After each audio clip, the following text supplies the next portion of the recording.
নমস্কার বন্ধুরা, বেদিক ইন্ডিয়ানের সকলকে স্বাগত। আজকে চলে এসেছি একটা খাবার নিয়ে তোমাদের সামনে, যেটা যদি তোমরা গাছে ইউজ করো, এই নীলকণ্ঠ স্পেশালি এই সময়টা দাঁড়িয়ে, তাহলে কিন্তু প্রচুর পরিমাণে নতুন করে শাখা পোশাকে আসবে। আর প্রত্যেকটা শাখার মধ্যে এইভাবে গাছ থেকে তোমরা অপরাজিতা ফুল নিতে পারবে। প্রচুর পরিমাণে দেখতে পাচ্ছ এখানে কত কত প্রত্যেকটা ডালে কুড়ি ভর্তি হয়ে আছে। প্রত্যেক দিন কিন্তু এইভাবে ফুল ফুটছে, খালি যদি আমরা একটা এই জিনিসটা ব্যবহার করে থাকি। তো চলো ভিডিওটা শুরু করি। ভিডিওটা স্কিপ করবে না, পুরোটা দেখবে, তাহলে কিন্তু গাছ ভর্তি নীল হয়ে যাবে তোমাদের ফুলে ফুলে।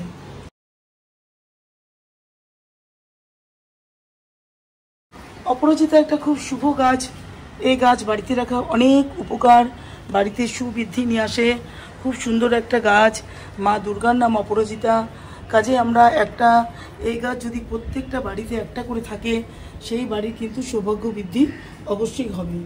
এই গাছ কিন্তু খুব শৌখিন, খুব যত্ন করে গাছকে রাখতে হয়। যদি তুমি খুব সুন্দর করে গাছকে রাখতে পারো, তাহলে প্রচুর পরিমাণে ফুল আসে। ফুল নিয়ে গাছে চিন্তা করতে হবে না। কিছু কিছু কাজ আমাদের এই গাছের সাথে করতে হয়, তাহলে দেখতে পারবে অনবরত নতুন করে ব্রাঞ্চ আসছে। আর নতুন ব্রাঞ্চে দেখো বন্ধুরা কুড়ি আসে। যখনই দেখবে পুরনো ডাল হয়ে গেছে, পুরনো ডালটাকে যদি আমরা কেটে দিই, তাহলে দেখতে পাচ্ছি এই যে এখানে তোমাদের ধরে দেখাচ্ছি, এই যে নতুন শ্যুটটা শুরু হচ্ছে, এখান থেকে যখনই এটাকে বেরোবে শাখাটা, সেটার মধ্যেই কিন্তু কুড়ি আসবে। কাজে পুরনো ডাল যেটা ফুল হয়ে গেছে, সেই ডাল কিন্তু আমাদের কোনো প্রয়োজনে লাগে না। অযথা টবের যে খাবারটা আমরা দিই, সেই খাবারটা কিন্তু এরা খায়। সেই জন্যই বলছি বন্ধুরা, পুরনো ডালগুলো দেখে দেখে তোমরা বুঝে বুঝে কেটে ফেলবে। কেটে ফেললে দেখতে পারবে এখানে নতুন নতুন যে ডালগুলো তৈরি হবে, যে শ্যুটগুলো তৈরি হবে, দেখো শাখাগুলো, সেই শাখাতে কিন্তু তোমাদের নতুন নতুন সব কুড়িগুলো নিয়ে আসে। দেখো গাছে যখনই নতুন শাখা শুরু হবে, তখনই ফুলের কুড়িতে ভর্তি হয়ে যাবে গাছ। এটা হচ্ছে প্রথম শর্ত গাছের। তো এই দিকটা আমাদের খুব মাথায় রাখতে হবে। এই গাছের শিকড় কিন্তু খুব উপকার। আমরা যদি কোনো কাজে যাই, রাস্তাঘাটে কোনো শুভ কাজে বাচ্চারা পরীক্ষা দিতে যায়, তাহলে এই শিকড় যদি তোমরা কয়েকটা শিকড় এই মাটি থেকে, টবের থেকে নিয়ে লাল সুতো দিয়ে বেঁধে যদি তোমরা পরীক্ষা দিতে যাও বা কোনো শুভ কাজে যাও, তাহলে কিন্তু সেখানে সফলতা আসবে। এগুলো আমি নিজেরই দেখেছি। আমাদের বাড়িতে পুজো হয়, দুর্গা পুজো, ব্রাহ্মণ দুর্গা দশমীর দিন যেদিন মায়ের বিসর্জন হয়, সেদিন কিন্তু অপরাজিত পুজো হয়। সেই পুজো হয়ে যখন পুজো হয়ে যাবে, এখান থেকে এই যে ডালটা দেখতে পাচ্ছ, এই ডাল নিয়ে আমাদের হাতে ঠাকুরমশাই কিন্তু বেঁধে দেন। এতটাই একটা শুভ ফলদায়ী গাছ, খুব সুন্দর একটা গাছ।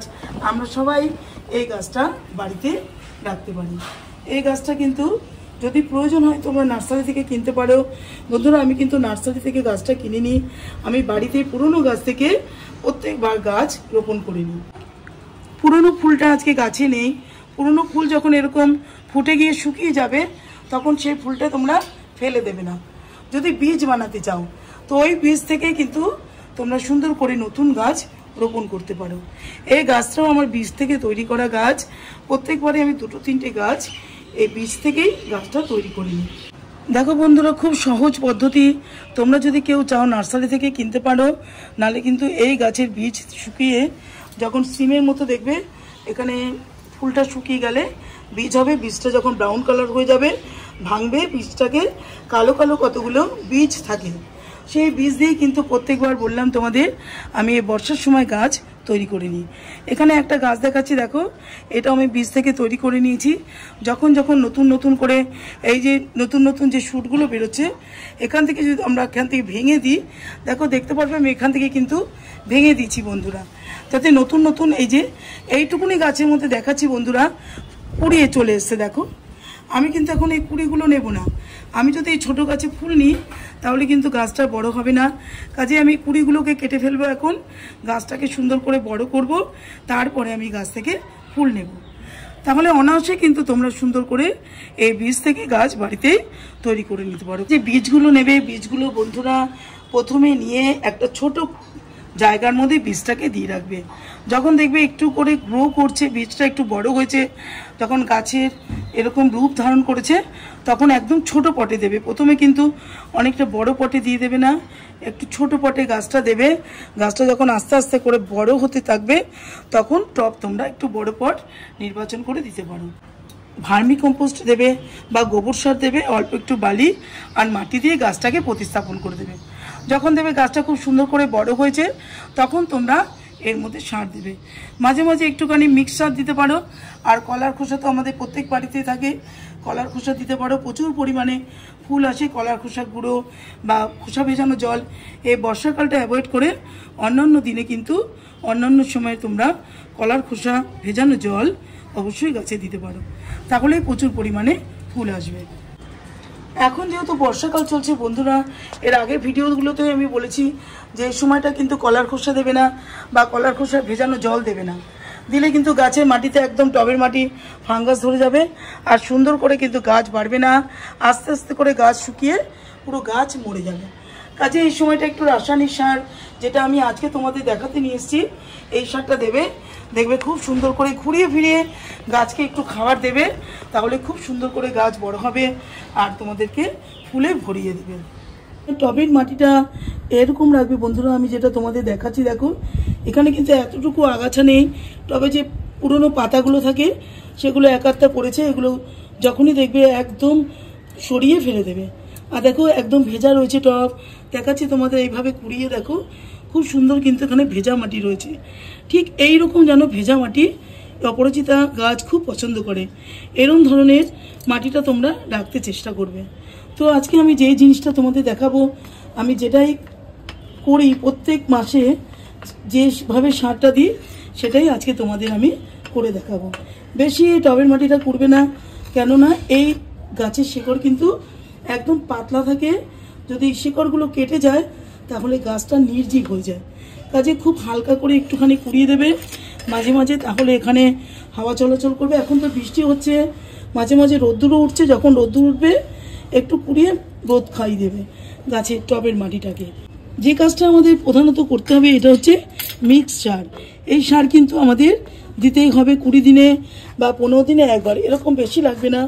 সমস্ত জিনিস দিয়ে সারটা বানানো রয়েছে।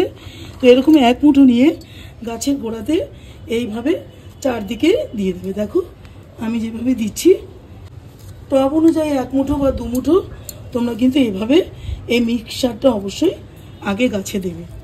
যাদের কাছে বন্ধুরা ভার্মি কম্পোস্ট অ্যাভেলেবেল থাকবে না, তারা প্রত্যেক দিনে যে আমরা চা খাই, সেই চা কিন্তু খেয়ে দেখো ভালো করে ধুয়ে দুধ চিনি রিমুভ করে আমি সুন্দর করে শুকিয়ে এভাবে রেখে দিই। কেন, আমার অনেক গাছ আছে, এই কাজগুলো আমাকে করতেই হয়। এরকম 1 মুঠো নিয়ে তোমরা যেরকম আমি ভার্মি কম্পোস্ট দিলাম, সেরকম কিন্তু এইভাবে ঘরোয়া জিনিস এটা দিয়ে খুব সুন্দর করে তোমরা গাছকে সুরক্ষিত করতে পারবে আর খুব গাছ থেকে ফুল নিতে পারবে। প্রচুর পরিমাণে এটার মধ্যে মাইক্রোনিউট্রিয়েন্ট থাকে, এছাড়া গাছে প্রচুর পরিমাণে এটা নাইট্রোজেনের যোগান দেয়। সে যে সারটা তোমাদের সাথে আমি ব্যবহার করে দেখাবো বন্ধুরা, এটা হচ্ছে 10-26-26 কয়েকটা দানা নিয়ে। এই সময়টা যখন বর্ষা হচ্ছে, কখনো রোদ্দুর উঠছে, কাজেই এইটা তোমরা যদি কয়েকটা দানা নিয়ে গাছের চারদিকে দিতে পারো খুব ভালো হয় এই অপরাজিতা গাছে। ঠিক এই সময় এই সারটা তোমরা একবার ইউজ করে দেখো বন্ধুরা, খুব ভালো হবে, গাছ খুব মজবুত হবে, একটাও ফুল শুকনো হয়ে ঝরে পড়ে যাবে না, আর গাছে কিন্তু প্রচুর পরিমাণে ফুল আসবে। এটা একবার দিয়ে তোমরা দেখো। তো বন্ধুরা খুব সুন্দর করে এটাকে দিয়ে খুব ভালো করে এটাকে নাড়িয়ে দেবে টবের মাটিটাকে। আর যদি দেখো টব ভেজা রয়েছে তাহলে কিন্তু জল দেবে না। যেরকম আমি দেখো সকালে জল দিয়েছি আর কিছুক্ষণ আগে একবার বৃষ্টি হয়ে গেছে, মাটি একদম ভেজা রয়েছে, কাজে আজকে আমি জল দেব না। কিন্তু তোমাদের টবের মাটি যদি শুকনো থাকে, সার দাও, তাহলে কিন্তু অবশ্যই টবের মাটিতে জল দেবে।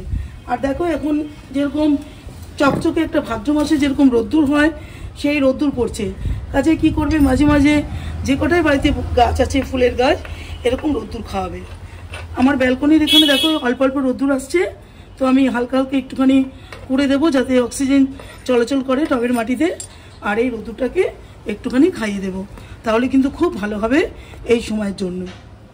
ফুলগুলো তোমাদেরকে তুলে দেখাচ্ছি, কত বড় বড় সাইজের ফুল হয়েছে বন্ধুরা, দেখো। আর গাছে কত কত ফুল ফুটে আছে।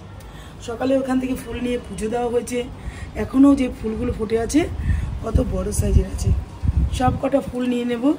আর এই ফুল তো তোমরা জানো যে বাবা কিন্তু খুব ভালোবাসে, বাবা ভোলেনাথ, আর মারও খুব প্রিয় একটা ফুল। কাজে ফুলগুলোকে নিয়ে বাবা আর মাকে দেব। দেখো কি সুন্দর লাগছে দেখতে, অপূর্ব লাগছে। কালারটা দেখো কত সুন্দর ফুলের। তো বন্ধুরা, এই কটাই পরিচর্যা ছিল, এই গাছ সম্বন্ধে তোমাদের জানানো ছিল, তাই আজকে আমি এইটুকুই তোমাদের দেখালাম। তোমাদের যদি ভিডিওটা ভালো লাগে আর এই পরিচর্যাটা যদি ভালো লাগে, তাহলে কিন্তু অবশ্যই চ্যানেলটাকে সাবস্ক্রাইব করো, লাইক করো, শেয়ার করো।